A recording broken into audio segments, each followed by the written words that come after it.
Firozabad, India's glass capital, producing nearly 70 to 80% of the country's bangle, is staring at a deep crisis right now. This is an industry that isn't small by any measure. It supports around 2 to 3 lakh workers directly and up to 5 lakh people if you include indirect jobs from suppliers to traders. But today, that entire ecosystem is under stress. The biggest hit? Production. Factories report output has fallen by nearly 40%, with some units running at half capacity or even shutting down temporarily. And that's translating directly into losses. While exports have already dropped by up to 20% in just a month, workers are feeling it the most. Incomes have dropped sharply, some by 30 to 50%, with fewer working days and reduced wages. So what's causing this? At the heart of it is a natural gas shortage.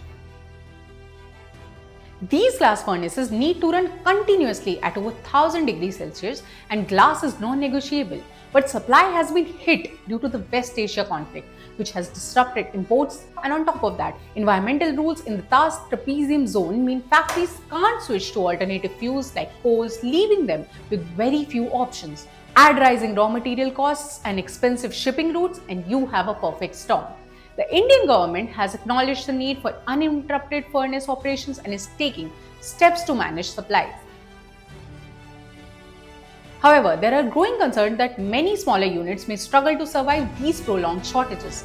There's also a broader worry that unless long-term solutions are put in place, the situation could worsen, especially after recent attacks on energy infrastructure in parts of the Middle East, damage that could take months to fully repair.